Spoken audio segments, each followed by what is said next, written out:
जय हिंद, जय भारत। कर्मचारी, पेंशनर्स और फैमिली पेंशनर्स की वेलफेयर से जुड़ी जानकारियों के साथ मैं रीना सुथार आप सभी का स्वागत करती हूँ। आज के इस वीडियो की शुरुआत करते हुए सबसे पहले बात कर लेते हैं उन टॉपिक की जिसकी जानकारी लेकर आज के इस वीडियो में आई हूँ। जैसे कि आप इस बोर्ड पर देख पा रहे हैं, हमारी एक फैमिली पेंशनर्स ने ये सवाल किया है कि क्या फैमिली पेंशनर्स के लिए कोई ऑफिस मेमोरेंडम जारी किया गया है सरकार के द्वारा। और यहाँ पर कहा जा रहा है कि देखिए, जो फैमिली पेंशनर्स हैं उनको नेशनल इंक्रीमेंट का लाभ मिलेगा और साथ ही में फैमिली पेंशनर्स को मिलेगा हजारों रुपए का एरियर। अब इस दावे में कितनी सच्चाई है? क्या सही में केंद्र सरकार के द्वारा कोई ऑफिस मेमोरेंडम जारी किया गया है? चलिए आज के इस वीडियो में विस्तार से इसके बारे में बात करते हैं। साथ ही में वो ऑफिस मेमोरेंडम भी साझा करूंगी जो उन फैमिली पेंशनर्स ने व्हाट्सएप के माध्यम से मेरे साथ शेयर किया है। आज हमारा ये चैनल जो है हमारी फैमिली पेंशनर्स के लिए सबसे बड़ी आवाज साबित हुआ है। ऐसे में सोशल मीडिया में वो जब कोई भी खबर देखती है, सुनती है, तो इसको लेकर कंफर्म जरूर से करती हैं हमसे कि क्या ये जानकारी सही है या नहीं है। ऐसे में हमारी भी ये जिम्मेदारी है कि हम इस चैनल के माध्यम से वो सही जानकारी उन फैमिली पेंशनर्स तक जरूर से पहुंचाएं। तो आज की इस वीडियो में विस्तार से इसके बारे में बात होगी। इसके साथ साथ कुछ कमेंट्स मैंने शामिल किए हैं जिनके माध्यम से हमारे पेंशनर्स और फैमिली पेंशनर्स ने अपनी पेंशन संबंधी सवालों को शेयर किया है। तो चलिए इसी जानकारी के लिए आज के इस वीडियो में आगे बढ़ते हुए आप सभी से निवेदन है कि वीडियो में अंत तक बने रहिएगा। इस चैनल के माध्यम से दी गई जानकारी अगर आप सभी लोगों के लिए यूजफुल रह रही है तो लाइक और शेयर कर दीजिएगा। इस वीडियो को हाइप करके हर एक कर्मचारी पेंशनर्स तक जरूर से पहुंचाइएगा। आप चाहें तो चैनल को ज्वाइन कर सकते हैं, लेकिन अगर सब्सक्राइब नहीं किया है जल्दी से पहले चैनल को सब्सक्राइब कर दीजिए, नोटिफिकेशन ऑन करिए, फिर वीडियो को देखना कंटिन्यू करिए। तो इसी के साथ आज के इस वीडियो की शुरुआत चलिए इस जानकारी के साथ ही कर लेती हूँ। जहां मैंने कहा था वीडियो की शुरुआत में कि हमारी फैमिली पेंशनर्स बहन का ये एक सवाल था कि क्या ये जानकारी सही है कि फैमिली पेंशनर्स के लिए केंद्र सरकार ने कोई ऑफिस मेमोरेंडम जारी किया है और इसके साथ उनको नेशनल इंक्रीमेंट का लाभ मिलेगा और एरियर भी मिलेगा। तो देखिए, जब वो फैमिली पेंशनर्स ने व्हाट्सएप के माध्यम से मुझसे ये पूछा कि मैम सोशल मीडिया में लगातार ये दावा किया जा रहा है, एक ऑफिस मेमोरेंडम वगैरह भी इसके साथ शेयर किया जा रहा है और कहा जा रहा है कि अब जो फैमिली पेंशनर्स हैं इनको भी नेशनल इंक्रीमेंट का लाभ मिलेगा, साथ ही में एरियर भी मिलेगा। केंद्र सरकार ने इसको लेकर एक मेमोरेंडम जारी कर दिया है। अब साथ में देखिए, ये मैसेज के साथ में इस फैमिली पेंशनर्स ने जो मेमोरेंडम शेयर किया है अब वो स्क्रीन पर आप देख पा रहे हैं। हालांकि सबसे पहली बात कि ये कोई ऑफिस मेमोरेंडम नहीं है, ये 8/6/2026 यानी 8 जून को ये एक लेटर जारी किया है। किन्होंने? संचार मंत्रालय, डाक विभाग ने। अब इस पूरा ये जो पूरा लेटर है इसको मैं आसान भाषा में समझा देती हूँ। अब देखिए, यहाँ पर अगर विषय की बात करूं, सब्जेक्ट क्या है, जो हमारी फैमिली पेंशनर्स हैं इनकी पेंशन की गणना के उद्देश्य से काल्पनिक वेतन वृद्धि यानी कि नेशनल इंक्रीमेंट के लाभों के विस्तार से संबंध में स्पष्टीकरण है। ये किसी एक हमारी फैमिली पेंशनर्स ने या किसी ने जो है यहाँ पर उनका नाम वगैरह भी लिखा है कि फैमिली पेंशनर्स में जो नेशनल इंक्रीमेंट लगता है या नहीं लगता है, इसको लेकर जो कुछ सवाल किया था उसके जवाब में ये लेटर जो है डाक विभाग के द्वारा दिया गया है। यानी ये एक स्पष्टीकरण है, ये कोई ऑफिस मेमोरेंडम नहीं है। हालांकि यहाँ पर देखिए, अगर मैं बात करूं तो इसके 3rd पैराग्राफ में कुछ मेमोरेंडम की बात की गई है। 14/10/2024 और 20/5/2025 के निहित निर्देश माननीय सर्वोच्च न्यायालय के आदेश के पालन में जारी किए गए थे और इस मामले में कोई निर्देश या स्पष्टीकरण जारी नहीं किया गया है। यानी 2 ऑफिस मेमोरेंडम की बात तो यहाँ पर की गई है, पर इसके बाद में यानी वो ऑफिस मेमोरेंडम को भी अच्छी तरीके से देखने के बाद भी इस लेटर से यही स्पष्ट हो रहा है, जैसे कि जो 4th पैराग्राफ है इसको समझना बेहद ही जरूरी है। यहाँ पर क्या लिखा है?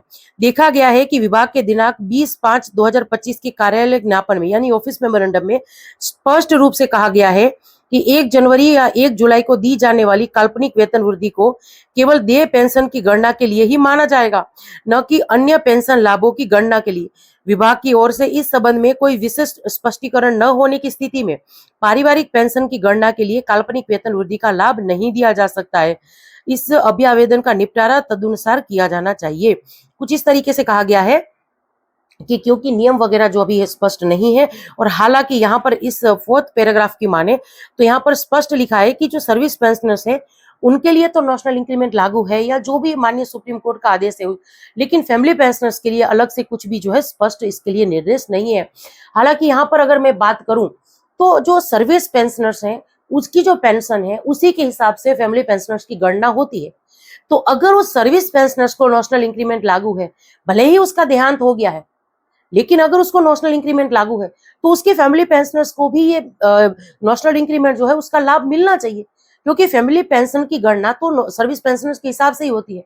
लेकिन यहाँ पर क्योंकि देखिए ये नियम वगैरह जो है कुछ स्पष्ट नहीं है, और जो लेटर मेरी इन फैमिली पेंशनर्स बहन ने इस मैसेज के साथ भेजा है, इसमें कहीं पर भी ये नहीं लिखा है कि फैमिली पेंशनर्स को नेशनल इंक्रीमेंट का लाभ दिया जाए या एरियस वगैरह जो है इसका भुगतान किया जाए। इसीलिए सोशल मीडिया में जो ये दावा किया जा रहा है कि फैमिली पेंशनर्स को भी नेशनल इंक्रीमेंट मिलना चाहिए या एरियल मिलना चाहिए, इस दावे में अभी कुछ भी जो है सच्चाई नहीं दिख रही है। हालांकि इसको लेकर हम लेटर्स वगैरह जो है खोजने की जरूर से कोशिश करेंगे, और जब ऐसा कोई ऑफिस मेमोरेंडम वगैरह जो हमारे सामने आएगा वीडियो में विस्तार से मैं उसके बारे में बात जरूर से करूंगी। पर अभी हाल फिलहाल की अगर बात करूं तो किसी भी फैमिली पेंशनर्स को नेशनल इंक्रीमेंट को लेकर परेशान होने की जरूरत नहीं है। चलिए अब इसके साथ वीडियो में आगे बढ़ते हुए कुछ कमेंट्स देख लेते हैं। एक लिख रहे हैं कि मैडम जी कभी आप EPS 95 के जो लोग हैं इसके बारे में भी बात कर लीजिए, उनको इतना कम पेंशन क्यों मिलता है, घर का खर्च भी जो है यहाँ पर नहीं निकलता है। क्या कभी EPS 95 के लोगों का पेंशन जो है मिनिमम 7,500 प्लस DA कभी मिलेगा कि नहीं? आप EPS 95 के लोगों के लिए अपने चैनल के द्वारा जो है आवाज जरूर से उठाइएगा, इसके लिए EPS 95 के लोग आपके आभारी रहेंगे। देखिए सर, मुझे बेहद खुशी होती है जब आप सभी हम पर या इस चैनल पर ऐसे विश्वास रखते हैं, और जरूर से मैं आने वाले दिनों में या बेहद ही जल्दी EPS 95 के जो हमारे पेंशनर्स हैं उनके लिए जो भी अपडेट है, सही अपडेट है, उस पर एक वीडियो में जरूर से बनाऊंगी। अभी हालांकि कुछ अपडेट्स आई भी थी बीच में, मैंने शायद उसके बारे में भी बात भी की थी, पर वो वीडियो शायद आपने नहीं देखा है, पर उसके लिए मैं एक अलग से डेडिकेटेड वीडियो जरूर से बनाऊंगी। चलिए अगला कमेंट है, एक लिख रहे हैं कि मैम जय हिंद, मैं नायक रफीक जी, या इन्होंने अपना नाम वगैरह लिखा है। क्या हम 2025-26 का चिल्ड्रन एजुकेशन अलाउंस अभी भर सकते हैं? 24-25 का CEA अभी तक जो है फाइनल पेंडिंग है। देखिए भले ही आपका पुराना जो चिल्ड्रन एजुकेशन अलाउंस का स्टेटस जो है वो पेंडिंग दिखा रहा है, लेकिन अब जो नया भरना है उसको बिल्कुल आप भर सकते हैं। 2025-26 के लिए अभी KSB की साइट से कोई लेटर्स वगैरह आया नहीं, इसकी जानकारी लेकर, यानी KSB की साइट पर आप जाकर जो है इसको लेकर सारी डिटेल देख सकते हैं और बिल्कुल इसको आप भर सकते हैं। पुराना जो पैसा आपका पेंडिंग है उसको लेकर आप स्टेटस जैसे देख रहे हैं पेंडिंग दिखा रहा है, तो उसको चेक करते रहिए, कहीं कोई क्वेरी वगैरह ना आए, कोई आपने जो क्लेम किया है उसमें कोई मिस्टेक हो गई है तो वो रिजेक्ट भी हो सकता है, तो इस बात का जरूर से ध्यान रखिएगा।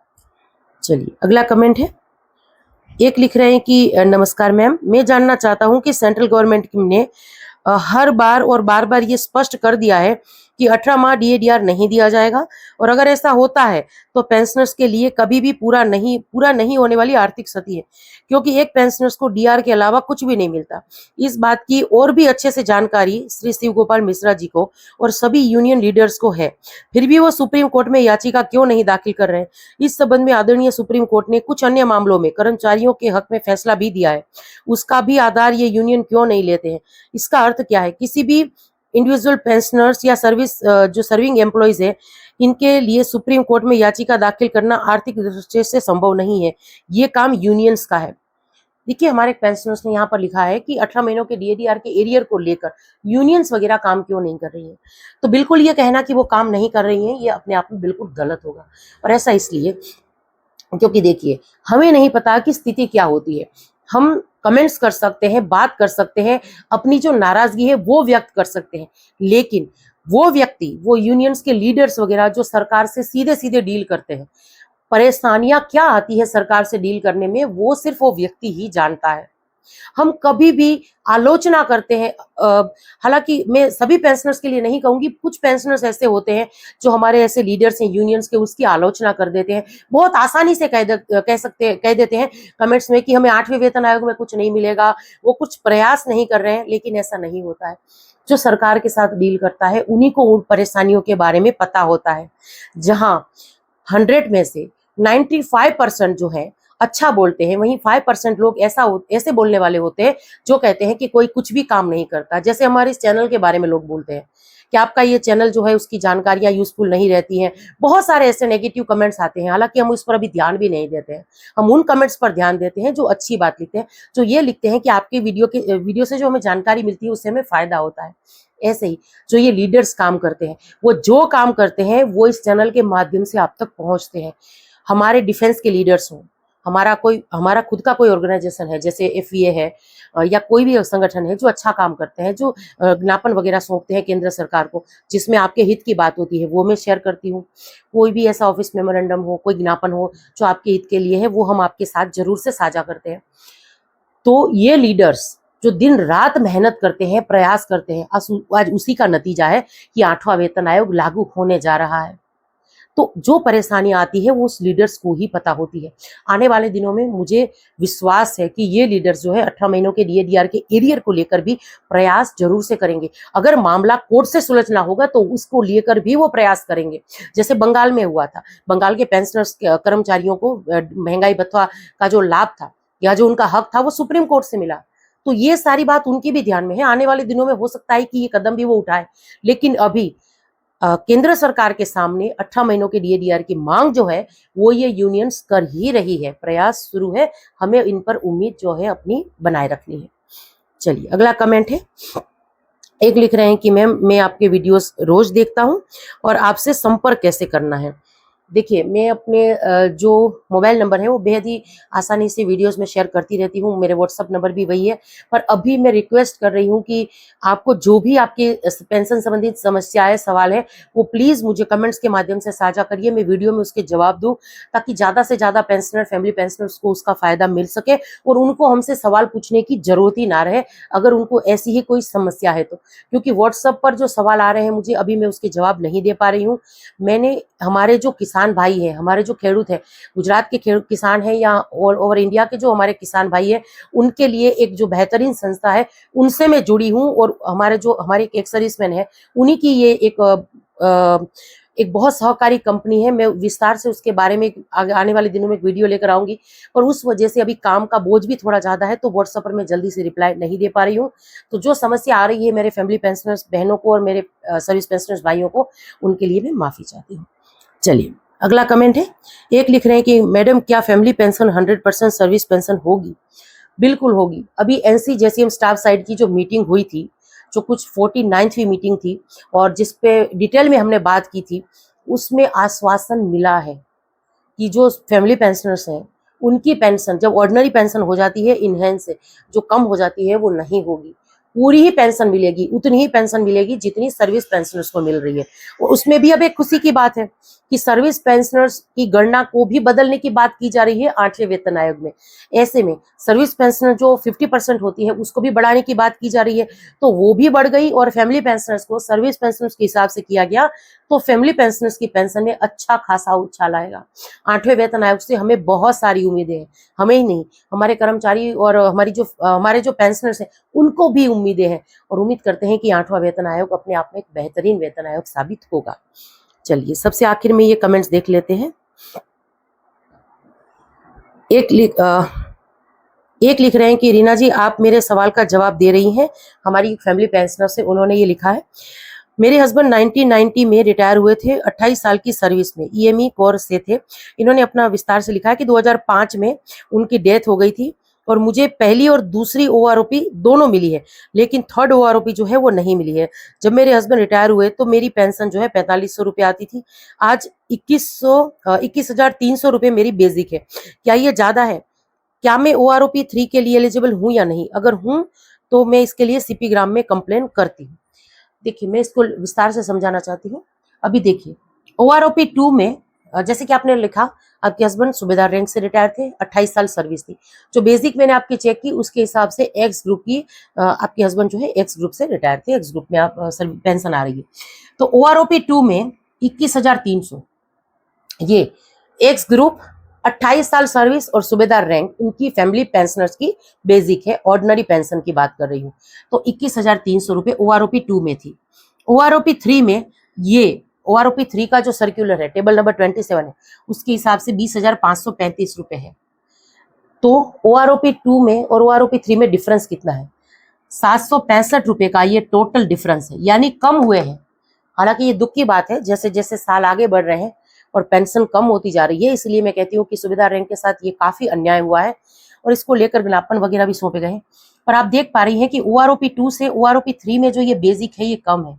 आप ऑलरेडी OROP 2 के हिसाब से पेंशन ले रही हैं, जो ज्यादा है। कितनी ज्यादा है? 765 रुपए ज्यादा है, इसीलिए आपको OROP 3 का लाभ इन्होंने नहीं दिया है। अभी आप इसको लेकर कोई भी कंप्लेंट्स वगैरह मत करिएगा, क्योंकि आप कंप्लेन भी करेंगी तो आपको यही जवाब आएगा कि आपकी बेसिक ज्यादा है, इसीलिए आपको OROP 3 का लाभ नहीं मिल रहा। आप OROP 4 तक वेट करिए। इस OROP 4 में हमारे सभी डिफेंस के जो पेंशनर्स हैं, फैमिली पेंशनर्स हैं, उनकी बेसिक में अच्छा खासा उछाल आएगा।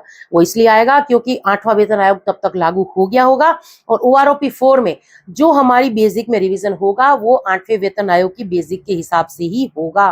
तो OROP 4 में डबल फायदा होने वाला है हमारे पेंशनर्स और फैमिली पेंशनर्स को। तो चलिए, यही कुछ जानकारी थी जिसको लेकर आज के इस वीडियो में आई थी। अब ये जानकारी आप सब लोगों को कैसी लगी कमेंट्स के माध्यम से जरूर से शेयर करिएगा। इसी के साथ आज के इस वीडियो से विदा लेती हूँ। जय हिंद।